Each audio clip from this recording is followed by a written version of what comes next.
Hi guys, welcome back to our channel. It's Yvonne from Ginger Chick Rehab. I am so glad to have you back visiting our channel today. And if you are new here, this is something I do with my husband Chris. We take thrifted found items and we repurpose them, we make them over, we give them new life.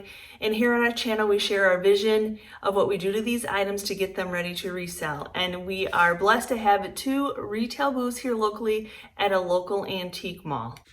So today's video is a bread box makeover. This is a hot seller for me. Though a lot of times when I thrift those bread boxes, oh my gosh, are they ever needy? I don't know, just getting to paint an item would be a blessing sometimes. So in this thrift flip, these bread boxes were the dirtiest bunch I've ever had. Though I've had needier that needed to be taken apart and rebuilt, oh my gosh, there we got a dirty, gross one in here. But let's see, was I at the weak of heart and just throwing away, or did I save it to the end? So this is what today's video is all about. My vision I'm going to share with you on how to paint, or how I paint bread boxes up to get them ready to resell. So here are the most recent finds of bread boxes that I look for these when I'm out thrifting because I really love to make these type of items over and they sell really well. Now, do I wish that these bread box makeovers were just a simple paint job and flip them and resell them? Well, of course I do, but as you see, we got some brokenness, we got some missing glass. Now this one's missing its knob, but it does roll really well, but oh my gosh, it is super sticky and it's super greasy. It's probably the grossest one I've ever touched. Now this one, it may look bad, but it opens and closes, could use a little knob and just an updating to get rid of that water damage. Now here's a God wink moment. I'm like, God, I really would like one more. Bread boxes, they sell very well. 3 just doesn't seem like a lot to be putting in my inventory. So there I go, walking into Goodwill. And I'm like, well, thank you. Yep, I will bring this one home with me too. So if you only can know the story of the pieces that you thrift. So I'm not sure if somebody had taken this apart, stripped it themselves, put it back together and decided to stop, or they built it from scratch and then didn't complete it. If you could only know the stories, or maybe we don't want to know the stories, but as for basic bones, this bread box is in really good shape. And it looks like this knob is glued on, so there it is to stay. Now this bread box has a nice simple hinging system where there's a screw that goes all the way through into the door, and then there's a metal bracket inside that prevents the 2 woods from rubbing up against each other. Now for this one, I know that it had been in storage. I definitely know that somebody used some type of a spray pan, probably next to, because oh my gosh, this thing was so super sticky. So for these roll top ones, we like to take these apart. So I'm going to go ahead and use a rubber mallet and just gingerly tap off that bottom, loosening up the nails that is holding this bottom on. Oh my gosh, that is just nasty gross. So did you all see all those crumbs and debris falling out from the bottom of this bread box? Now I'm going to go back in and remove those nails. And the nice thing about removing the bottom, then this roll top just slides right out and I can get all the pieces and the parts separated and to definitely give this one a good clean job. So I'm going to start off with some very hot water on these ones, as hot as my hands can stand it, and some Superclean, some great degreaser. The 2 of them aren't so bad, but I want to make sure that I get all that grime, that grease, all that residue that's left in from kitchens or just being in storage or what have you, just making sure that I've got a great prep surface. And I can kind of tell, I can feel the way that my washcloth, my dry cloth, and how it is grabbing on, that there's a little bit of grease left behind. So you definitely want to get that off before painting. And for this grouping, I usually have luck sanding first and then cleaning, but this grouping definitely needed to be cleaned first. So yeah, nope, this is not for the weak of heart. Hot water, and definitely look at that. I have to actually take a scraper and I can scrape all the gunk off this. I haven't even wetted it yet. Okay, now that I got the first layer of gunk off, I can go in with the hot water and Superclean, and I'm gonna let it sit for a little bit, work off another layer of that grease. Okay, voting, how many of you would have just all thrown this away as dirty as this piece was? Unfortunately, bread boxes sell really well. They don't come around too often. I know that I can make this as good as new by the time I am done, so I will definitely put the work into this piece. And did you see my washcloth? That's what I said. I don't know about you all, but I try not to use any kind of a spray in my kitchen anymore. After painting my kitchen cupboards and cleaning them off with a vinegar, wondering what the sticky residue was around my stove, and after some research finding that spray pan, which we used to use years ago, I admit it, they sell it, you use it, but the fine mist just leaves that sticky residue in your kitchen. So the Superclean's working. I didn't know about it then, but when I went to paint my kitchen cupboards, I ended up learning about distilled vinegar and hot water that actually got that residue off. So if any of you out there have that sticky residue, it's that spray pan. So now I do just a mister bottle or just some type of other oils not to get that stickiness in my kitchen anymore. So now what to do with that corner piece that was broken off, and I don't know if I thrifted it that way or, yeah, I'm not sure. I thought there was a piece on there, but hey, things happen. So Chris is going to kind of make a form for it, just using some cardboard and some masking tape. That way he can build the Durham water putty up. Yep, that's what he's going to use. That it's cost efficient, it does what it needs to do, and he needs to build that corner back up. The nice thing about the Durham water putty is you can make it as thick or thin as you need it to be. And of course, because he needs to build this up, he needs it to be thick. So that means he's going to add more of the powder than the water to it. So yep, it's just a water and powder mixture. And then as it's drying, what he will do is as it's drying, he'll keep going back and kind of forming it, making sure that it's going to take the shape that he needs it to. So there's minimal sanding at the end. Okay, after seeing this fix, if you have not had Durham water putty in your arsenal, if you are a flipper of items, please do. I cannot suggest it any. It is just cost efficient, yes. Is it moldable as it is drying? Yes. Is it sandable? Yes. Oh my gosh, I just absolutely love it. If this is one of the fixes that you all have seen me, if you are new to my channel, I have other bread box flips where I covered up an entire word bread on the front of a bread box that was engraved into the wood using Durham water putty also. So it seems like this is always our go-to when we're doing bread boxes is that Durham water putty. But it's just a nice, inexpensive, and a great product to use. And I know she may not look as clean as you think that she is, but she is not sticky, and probably from me scraping a little bit and just the wear of time, I definitely need to get this bread box bottom nice and smooth again. So I'm just going to keep working on it until I feel that there's no residue on there. It's all nice and clean, but I definitely need to get it nice and smooth now. Then I'll be going through all of these bread boxes, making sure that everything is sanded smooth. If I can remove some of the finish that is bumpy and not left on anymore, that's what I'm going to go in there and do. So I switched over to the orbital sander to really take off that finish. And yes, I'm going to go ahead and sand the bread off of the smooth one because it was really gross, and I like to make my bread boxes a little bit different, and I'd already done one where I had left the two-tone on there. So I'm gonna go ahead and get this sanded off, especially since it was so dirty. So I know in past bread box flips I've talked about water damage, and my bread box doesn't get wet that I know of, but I always like to share with people in my videos just in case you see all the damage from these that have been watered, got wet, storage, what have you, by their sink. I just want to share with you so that you could be aware if you have a bread box, maybe to make sure that it's not getting wet. Okay, like I haven't cleaned these bread boxes enough, but yep, I'm going to go back in after and get all that sand dust off and give them one more prep and make sure that this surface is nice and clean. So to start right off with these bread boxes, I am going to go in and spray them with a couple coats of shellac. One that's going to seal in any of that raw wood where there's a little bit of finish left, and it's raw wood is going to even out that porosity.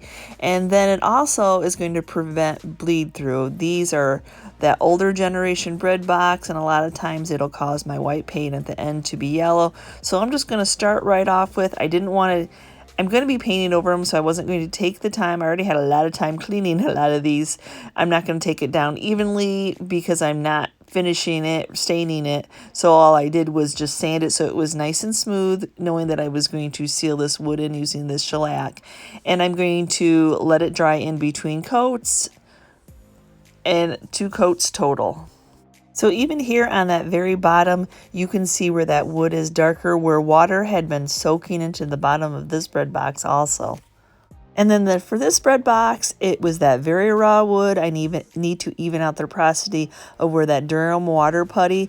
And then where you can see the knots on this pine, this shellac is going to help that too. So sometimes when you're painting pieces like this and it has that pine and you're all of a sudden like, you've got it all painted and you're like, why do I see the knots? Because shellac's going to help you cover that, seal it in, even out the porosity. And that way at your finished product, you won't see those knots. Now after 2 coats of shellac, these are ready to get their first base coat of black. So we are blessed to have a spray room, so I put these on boards, and so I'm going to be carrying them in and out, getting them all covered. And to start off with, I'm just going to be using the Rust-Oleum paint and primer in the flat black to spray. It doesn't really matter what you use, it's personal preference. Just for time that I already spent of what I've done, I want to spray these pieces because I want to be able to not get a whole bunch of paint build up on where the doors open and close. And for me, spraying is the easiest.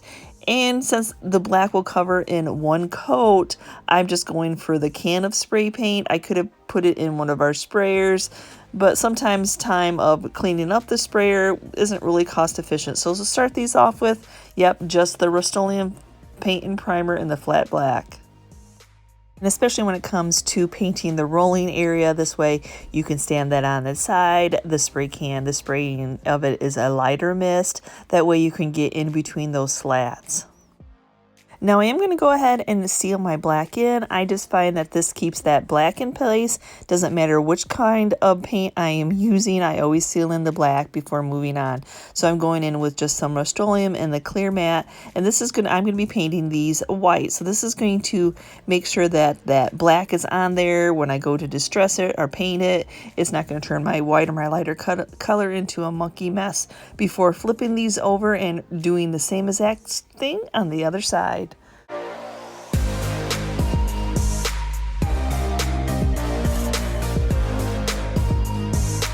I don't know about you all, but oh my gosh, how satisfying is it to watch the coverage of this?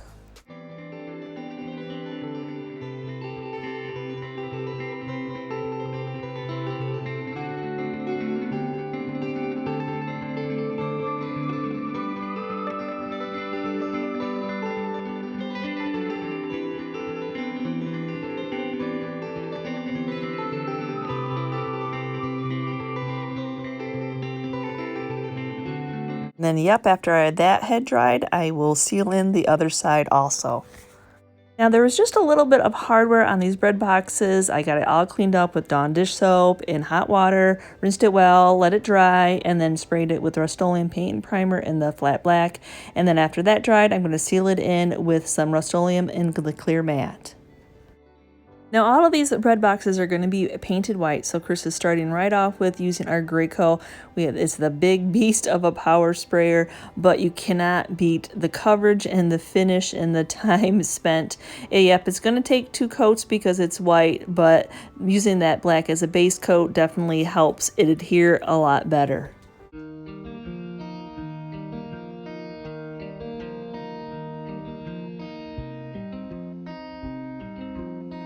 this paint sprayer requires it to be stuck in, the tube to be stuck in a gallon of paint. So we're using the Kilz paint and primer. We've had great luck with this machine, being able to clean it out and being able to use it over and over again. Now there are a little bit of little crevices that are kind of hard to get to in some of these bread boxes that you have to do minimal of just some brush strokes with some a paintbrush, but well worth it.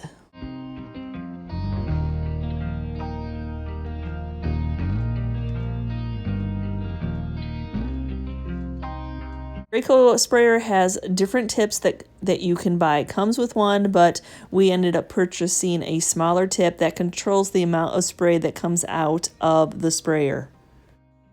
Now after getting those 2 coats on and letting it dry overnight, now I can go in and sand it. So I'm just using some 220 sandpaper, and I'm just sanding all those sharp edges. I want to sand gently enough that it's just going to show that black that I spent the time spray painting on first.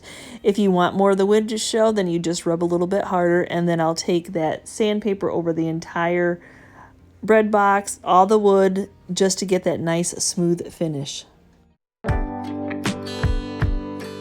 I didn't notice these really rough corners when it was black until it dried and it was painted white. It's amazing what white will show. But this is not a detail that I want to see. So I'm just going to take a little bit of this quick dry spackle and then fill in that yucky gap. It's all uneven sanded, so this will just dry, and then I can sand it just a little bit and put a little bit of touch-up paint on it just so it looks nice and smooth.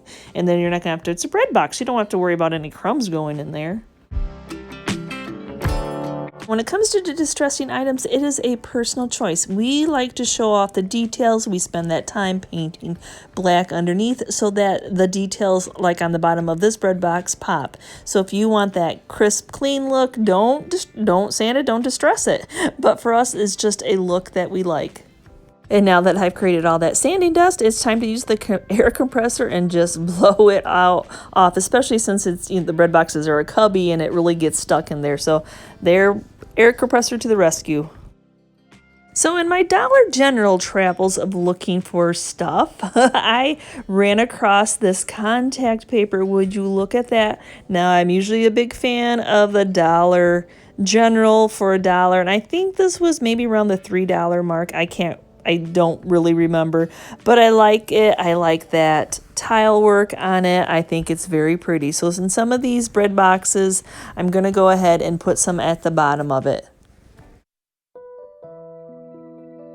So I absolutely love the individual slats of this bread box door. Oh my goodness. So I'm just going to take that sandpaper in the middle of it and make sure that I'm showing some of that black through to really make them pop. And remember, I told you, some of those areas are just really hard to get in with a sprayer. There's just not the right angle you can get in. I guess you can if you hold it with your hand, and then you got spray all over yourself. But it's just as easy to go in with a couple coats and just brushing it in by hand. Now, when it comes to the rolling part of this bread box, I want to make sure that I got this all nice in the sanded smooth, and I am going to lift in between each one of those slats and make sure that I sand it, showing a little bit of that black and distress. And I don't want any paint build up. I think it's on there nice and smooth, but I want to make sure once we reattach it, it's going to be free flowing like it should be. Well, I'm not sure if Chris thinks I'm as happy about us having this type of wire fencing, but only because we had to buy it because we had a family of 5 woodchucks living underneath our garden shed. So Chris had to dig down and put this wiring from the bottom 2 feet all the way down after calling the exterminator to remove a family of 5 of woodchucks. But now I do have some pieces and parts of this wiring left over to do projects like this.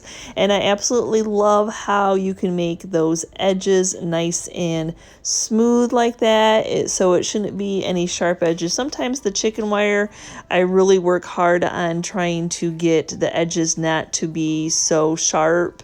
So I do actually like this, but would I have bought it just for the project? Probably not. But since we have a whole roll now and some left over, so I might as well use it.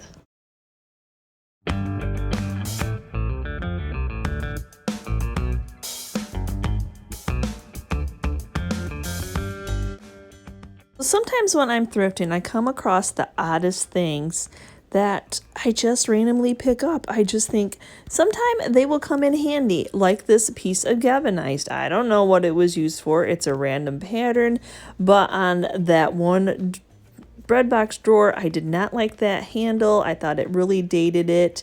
So this galvanized piece is perfect. It was a perfect fit. We're going to blend it in. So what Chris is doing right now is he's just pre-drilling some holes into the metal because we're going to end up gluing this on and nailing it in. So we're going to paint this to match, but I'm going to undercoat it first in the black, make sure that it helps with the coverage of the white, and then do a couple coats of that Kilz paint and primer.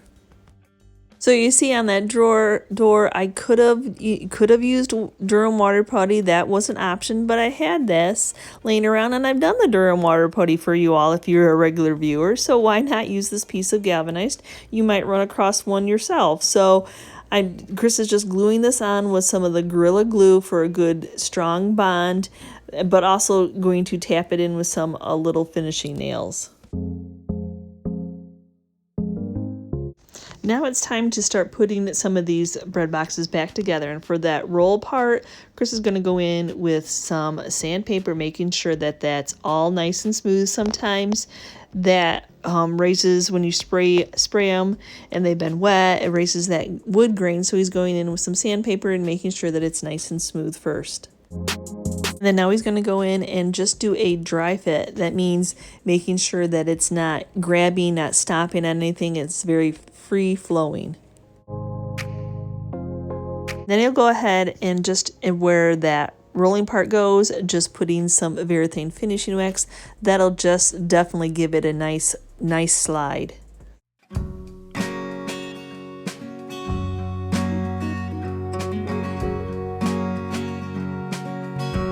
And after getting that all working, now it's time to put it back together and get that bottom on, which was, for this one, was definitely well worth getting this taken apart, if you remember.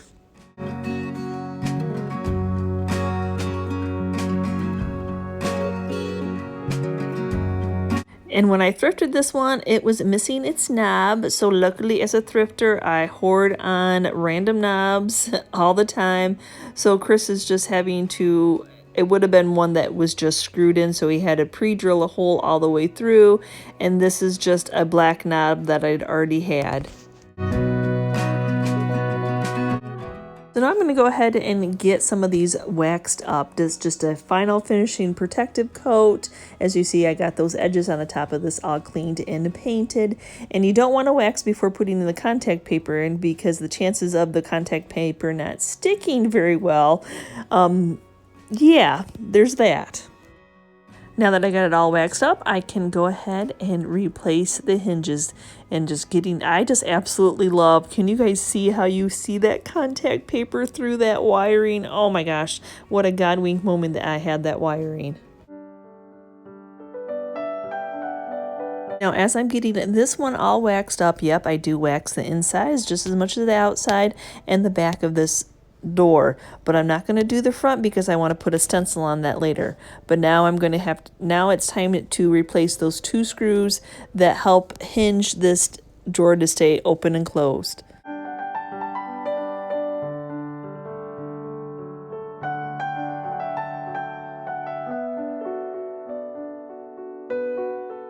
Now I waxed this one just the same way, but this had a little bit different of a hinged mechanism. So before taking it aside to stencil it, we're just getting them put back together. Since we just covered up the handle, I guess we should put a knob on here. So Chris pre-drilled a hole in the center and I went to our stash to see what we had.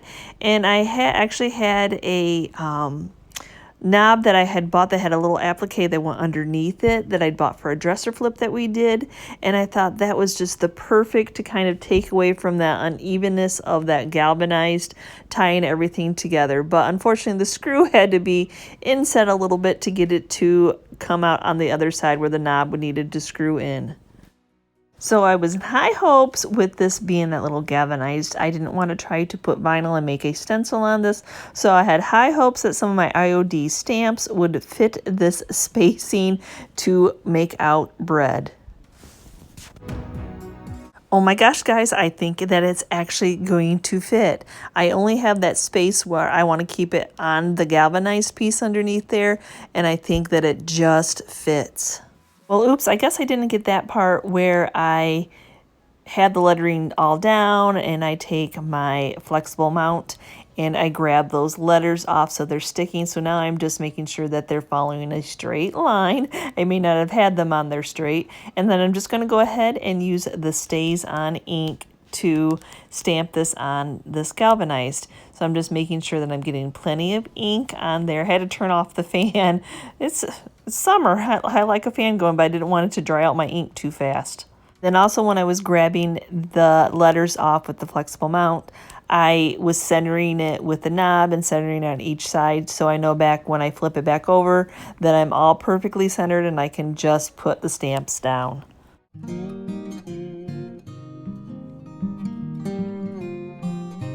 Now, when it came to this bread box front, I had to decide. I'm like, okay, where do I want to center it? So I'm going to skip that first. And that last slat, I'm going to try to keep it in the middle. And I know because of the slats, I'm going to need some big chunky lettering. So I'm measuring out what size it should be, how far across I want it to be. I'm going to have it take up most of this front. And then I'll be Cricuting out a stencil for this one also. So I'm going to go ahead and get my measurements and what I need before going to my machine. So just measuring how far off how across I want it, which slats I don't want it to be on. Just watching, definitely for this one you have to watch that curve. So now I just went out and I picked two different fonts. The one slatted one, I really wanted that big chunky bread.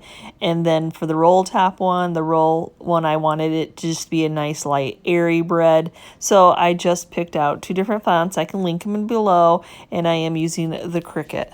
After choosing the fonts, I'm just going to go ahead and size them to what my measurements were.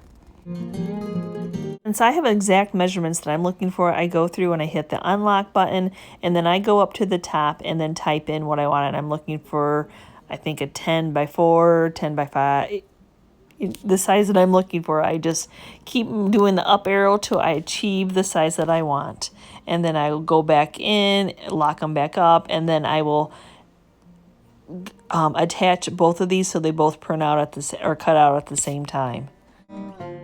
Now after getting them all cut out and all weeded, I just have a little piece of transfer tape, and I like to cut my image as close as I possibly can. For me, visually, it just helps me center it onto the piece that I'm stenciling.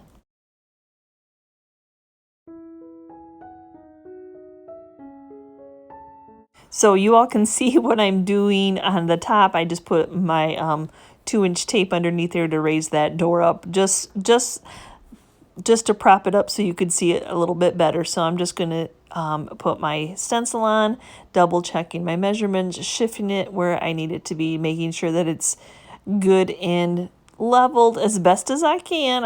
It's that perfectly imperfect, but I'm going to try my best.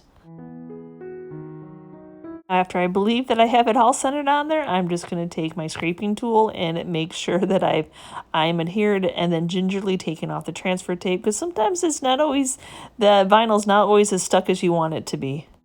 And since I cut my image so close to my lettering, I'm just going around with some Dollar Tree masking tape and just making sure that I'm not going to accidentally touch the part I don't want paint on. So I'm just going to go ahead and use the black multi-use apple barrel paint, a makeup sponge that I get at the Dollar Tree also, and doing that dry technique where you put paint on the sponge, you take a lot of the paint off, and I'm not going to try to fill in those black the slatted areas.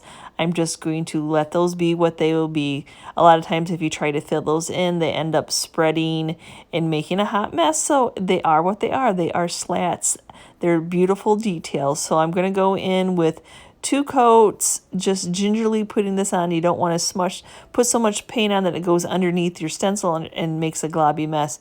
You want to try to keep a clean line. And I know some people like to If you are worried about getting a clean line, a lot of people will do the original paint colors. Like I could have used the Kilz paint in white as my first coat. But as long as I control how much paint I have on my makeup sponge, I think I'm good.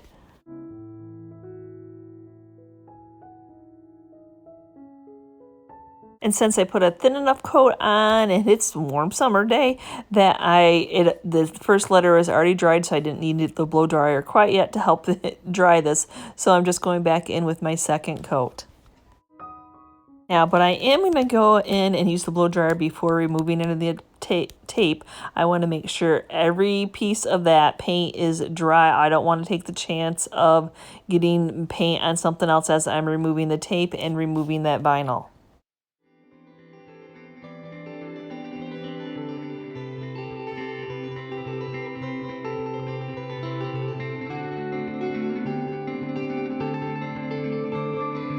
Now for this one, I'm going to go ahead and just tape off my measurements just a little bit.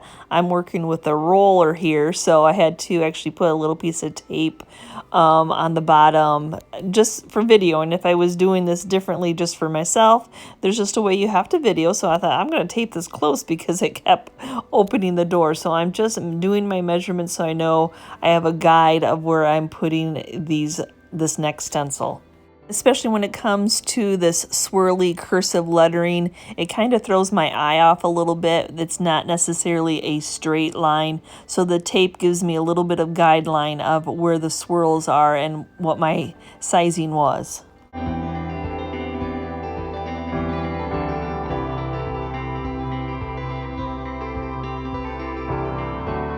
And now I'm going to go ahead and move the tape around so it's covering, so I'm not going to accidentally touch paint on where I don't want paint to be. See how it keeps opening up on me? I'm glad I have the tape there. So I'm just going to outline where I know that the swirly areas are that I may chance of touching the areas I don't want paint on. So same thing, same apple bearer paint, same dry dabbing technique, and 2 coats to cover. And then drying in between with the help of that blow dryer to help remove this vinyl and this masking tape.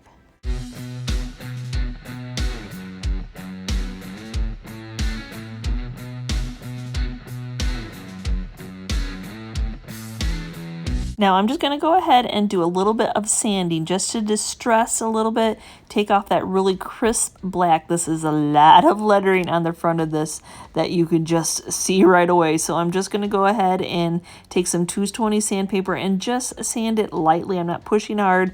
I don't want to take it off. I just want to age it a little bit so it doesn't look like I just stamped it right on there. But that's what I did. Since I have the blow dryer right here, I'll use it to get any sanding dust out of those little cracks. And then I'm going to be sealing each one of my stencils in using this Crayon Crystal Clear. It's just, you need something to seal those stencils in, including the stamps. And then after that is dry, I'll go in and give one more waxing to those fronts.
So what did you all think? Were you surprised that I completed that red bread box? Oh my gosh, I know it was gross.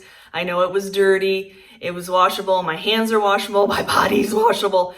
But oh my gosh, at the end, it was beautiful. Talk about I don't even know, an ugly duckling. It wasn't ugly. It was just dirty. So yeah, flipping sometimes is not for the weak of heart. So if you are skittish of grossness, I guess maybe it's not for you. But yeah, I absolutely loved. I knew that would be a hidden beauty underneath all that gunk. But I absolutely loved how each and every one of these bread boxes turned out, hiding that handle in that definitely outdated one. What God wink moment, having a random piece of tin that makes no sense to anything that I had, but I picked it up, I thrifted it. I'm like, this may come in handy. So when you're out thrifting, there's odds and ends out there, not just doorknobs and pulls. You know, just odds and ends. Just, you never know in your arsenal what you're going to need to create a project or recreate a project, or just freshen up and hide something. So I hope that I have inspired you in any way on this bread box flip. Yep, our hands are washable. I guess I'm not, my kids did fair. So if you're a fair person and you had to scoop poop, you do not have to worry about a little grime on a bread box. So I thank you so much for watching today's video. And if you are new here and checking out this content for the first time, thank you. And if you liked what you saw, hit that subscription button along with the notification bell so you know when we've uploaded a new video. And we'll see you next time, guys. Bye.